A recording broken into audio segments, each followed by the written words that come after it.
We are working through the Statement of Financial Position. We've already had presentations on assets. This organization has $31 million in assets up here on the top where the assets are. The claims against the assets are at the bottom. So the total assets and the total claims are the same amount. It makes sense. If there's anything in our assets that the creditors do not claim, we claim it. Nothing is left on the table, so to speak. That's why the two balances. We have $31 million in assets. The creditors claim $12 million, and that leaves $19 million in net assets. That $19 million is what this video is about. First off, the name net assets is a lousy name. It's standard nonprofit jargon. It's not some goofball church term. Rather, it is a standard nonprofit jargon for the part of the assets left over after you consider the liabilities. The GAAP people who make up these things did not want to call it stockholders' equity, and they did not want to call it capital or anything like that.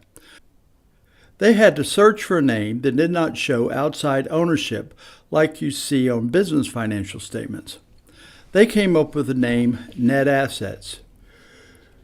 You will be okay with the name if you're clear on the one big fact about net assets.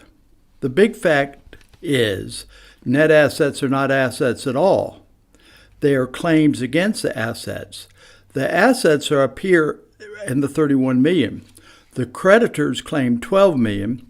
That's left over the ownership claims of $19 million in the category of net assets. These net assets are claims that are left over after creditors have gotten their bit. We have $19 million in net assets. The church has created a little monster of complexity that we have to tackle. We do need to spend a little bit of time to sort things out. It is the most complicated thing in this entire video series, so just fasten your seatbelts. We can do it. We're putting labels on the net assets to help us be good stewards. What makes a good steward? And what is good stewardship? In Bible times, a steward took care of his master's money while he was away on a trip. A good steward does three basic things well. He takes care of his master's resources, spends them the way they are supposed to be spent, and finally he can show that he has done the first two things properly. They keep good records and make enough reports so that they can show that they were a good steward. When it comes to stewardship, it is not just doing right, but is being able to show you did right. That is what good stewardship is. And stewardship is the important point of our net assets section. Besides stewardship, we have planning issues and management issues. Planning issues and management issues and stewardship issues are all tangled up in the net assets section. We're going to slice and dice these net assets in every way conceivable to help us with this stewardship function. Up and down, sideways and crossways. Each of the way we divide things we will call dimensions. Each dimension is somewhat isolated from the others. The first dimension by which we're going to slice and dice the assets is between the two funds, the planned fund and the operating fund. We have $19 million in net assets. $5 million of them are in the planned fund and $14 million are in the operating fund. So let's look closer at the $5 million. The big fact about the $5 million is that it is not available for operations. You'll see that in a minute. The $5 million has two parts. It has the invested in plant function of nearly $4 million. So what does that mean? Notice that we have land building equipment of $4,975,856. Now that is in buildings. That's the value that we have paid for buildings and the appreciated value of what we paid for buildings and equipment and land. And it's just not available for operations. It's set aside over here by itself. Then if we subtract the mortgage on those land buildings and equipment of $1 million, we get the balance for invested in plant. So the $3,975,856 is the portion of net assets that are tied up in land, building, and equipment. So when we're planning and doing our stewardship, right away we know that we cannot budget that part of net assets. That net assets is basically unreachable as far as budgeting and planning for new operations. Next, we have $1,243,890 in unexpended plant funds. This is connected to the other assets in the plant fund. Mathematically, they are the plant fund investments of $1,245,890 minus the liability of $2,000. This money is real money and is earmarked for land, building, and equipment. So it can be budgeted, but only for that. There are two ways that it gets in this pot. Either the donors restricted the donation or the board has allocated it to that pot. Sometimes the board allocates it generally, like just set aside this money for land, building, and equipment, and sometimes it does it specifically, set aside this money to build a new conference office. So we cannot just, as far as budgeting is concerned, we can budget this, or we have to budget this, but we need to do it recognizing that this money is destined or earmarked for that purpose. So you can see how net assets are helping us by tagging these net assets. They help us with our stewardship role of making sure things are being spent the way they're supposed to be spent. So let's take this at a run. We have a total of $31 million in assets. We're going to use up $12 million for our debts. That leaves us net assets of $19 million. Of the $19 million, nearly $4 million is tied up in land, building, and equipment. So that amount of the $19 million is fairly permanently tied up. Another $1,243,000 of the $19 million is available, but only for land, building, and equipment. This leaves $14 million remainder for operations. So $19 million total, made up of $5 million that is tied up in land, building, equipment, and $14 million in operations. The plant fund net assets plus the operating fund net assets equals the total $19 million of net assets. These operating net assets can be sliced and diced in several ways. The next dimension we're going to look at is tithe versus non-tithe. The $14 million is either tithe contributions that we have not spent and still have, or it is non-tithe contributions that we have not spent. Well, what about these tithe funds? Bible study, Ellen White teachings, and church policy committees have all decided that tithes can only be spent in a certain way. We'll have another video on that.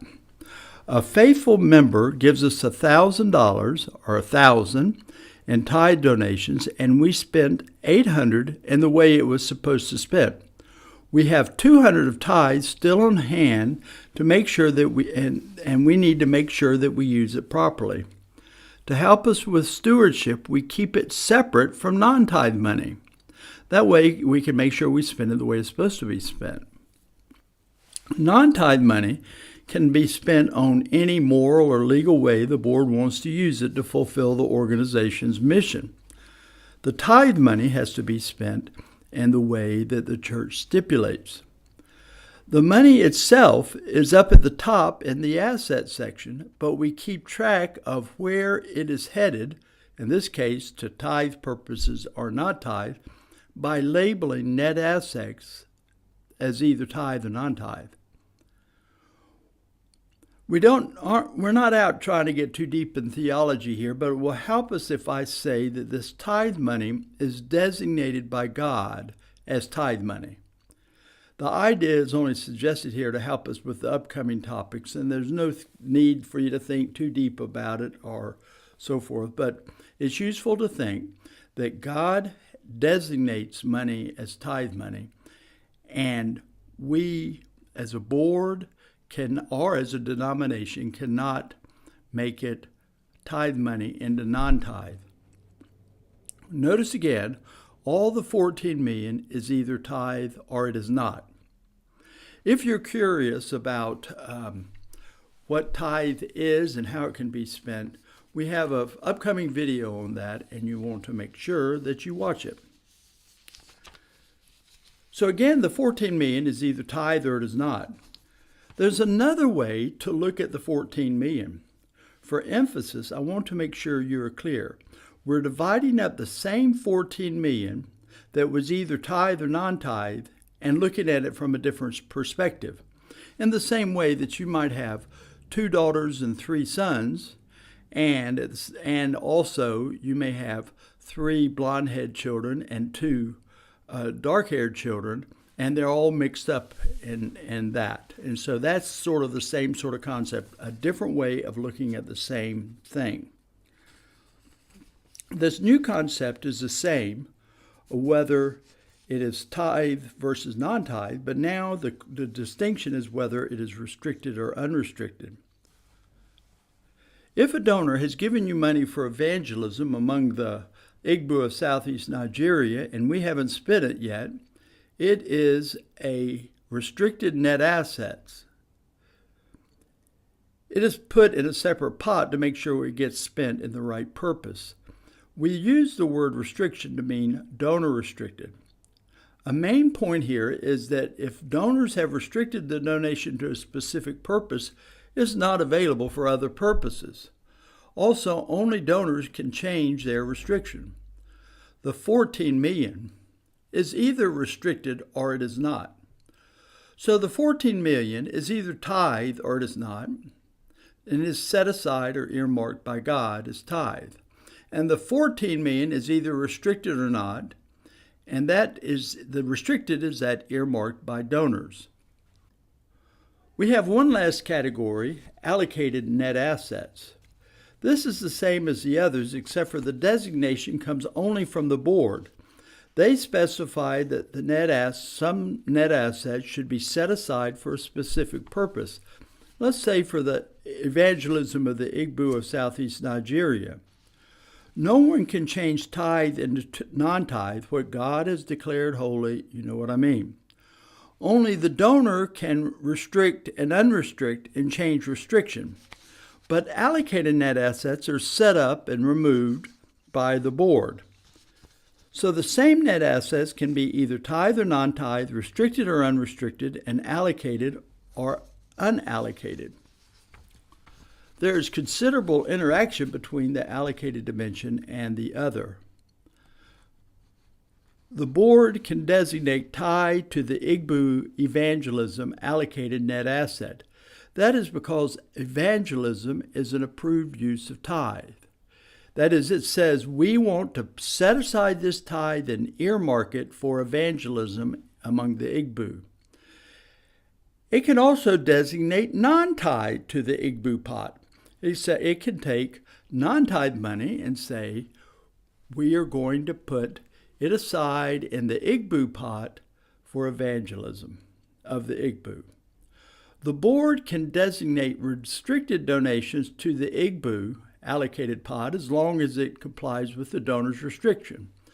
The donor may have given it for evangelism, and the board can say, we want it to go in the Igbo pot. Don't let these examples confuse you. There are 3 dimensions: tithe, restriction, and allocation. They are 3 separate, almost unrelated ways of having stewardship over the same money. So the Igbo allocated net asset has tithe donations in it, non-tithe donations in it, restricted donations in it, and unrestricted donations in it. The finance department has to keep this all sorted. This does cause a little confusion. Suppose the financial statements have a figure, Igbo evangelism, 100,000. This is an allocated net asset. Igbo evangelism for 100,000. This does not mean that you can go crazy with the 100,000 and spend it any way you want as long as it's for the Igbo. It still has to consider the tithe and non-tithe characteristics of the money and the restricted and non-restricted characteristics of the money. So let's say you want to build a church Well, you cannot use tithe to build a church. So you'd have to make sure that you have enough non-tithe money in the IGBU allocated in order to build a church. And also make sure that your restriction, if the restriction was purely for evangelism and there was no room within the restriction to build a church, then you have to make sure you have enough unrestricted money to build a church.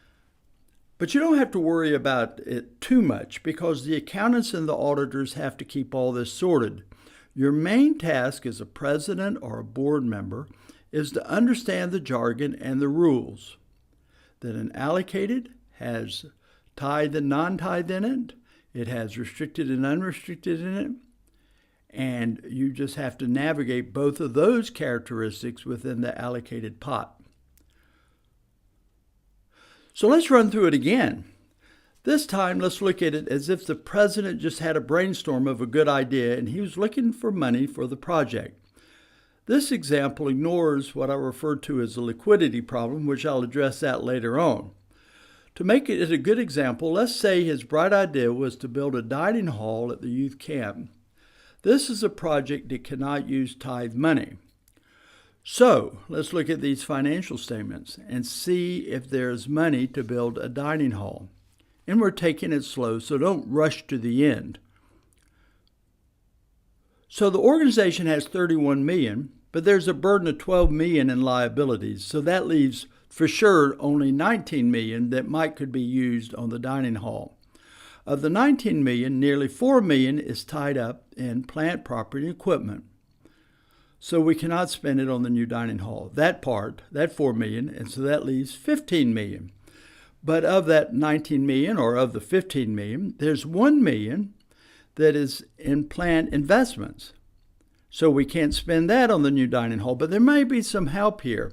It depends on whether the $1 million is restricted by donors or by the board to a specific building project, or if it's just to be used on building, and you could say, maybe we could build the new dining hall out of that $1 million. But let's say we couldn't for some reason, and so let's keep looking. So taking this at a run again, we have $31 million in assets, $12 million is going to liabilities, that leaves us $19 million. Of the $19 million, $4 million is tied up in plant, property, equipment, and $1 million is tied up in building funds that are attached to a specific building. So I think I've got my math right here, and we have 19 minus 1 minus 4, and so that leaves us 14 million, I believe. So let's keep looking at the 14 million. Of that 14 million, at least 3 million is in tithe funds, and we can't use that because it can't be used to build a dining hall. So of the 14 million, 3 million is tithe funds, can't be used. That leaves us 11 million. Also of the 14 million, 7.7 million has been allocated. But not all hope is lost when we see it in allocated, because we can look down the list of allocated net assets. The list of allocated net assets are in the statement of net assets, and we look down the list and we can just try to see if there's some that could be used on the camp. For example, we may look down and see that there's a camp allocated net assets, and that the camp allocated is not tithe, it's not restricted, and we might be able to build a dining hall out of that allocated net assets. But if it's not there, we can continue looking. There's some other pots. There's this unallocated non-tithe. Now that is where the money could come from. Unallocated non-tithe. So unallocated non-tithe, it's non-restricted. It doesn't say it, but it would also be unrestricted. And there is the money for the dining hall for the camp. Let's look at another example just quick. What if we had a tithe great idea? That is, we wanted to put a chaplain in the high school, Adventist high school. That's a tithe use of funds. It's okay to use that use tithe money for that. And we go through the same process, but this time the tithe constraint would not be there. So when we looked at the allocateds, if we saw something for the school and it wasn't tied up because of restriction, then we could spend that money that was for the school for the new chaplain. But finally, we get down to tithe unallocated, and for sure that could be spent for the new chaplain. Well, I hope all this makes sense, and I hope you understand, or at least getting a handle on all the jargon from all of this conversation. I sure appreciate you listening to these videos and tolerating my mistakes and goofs when I'm trying to explain it. So thanks a lot and for your patience, and please continue to watch.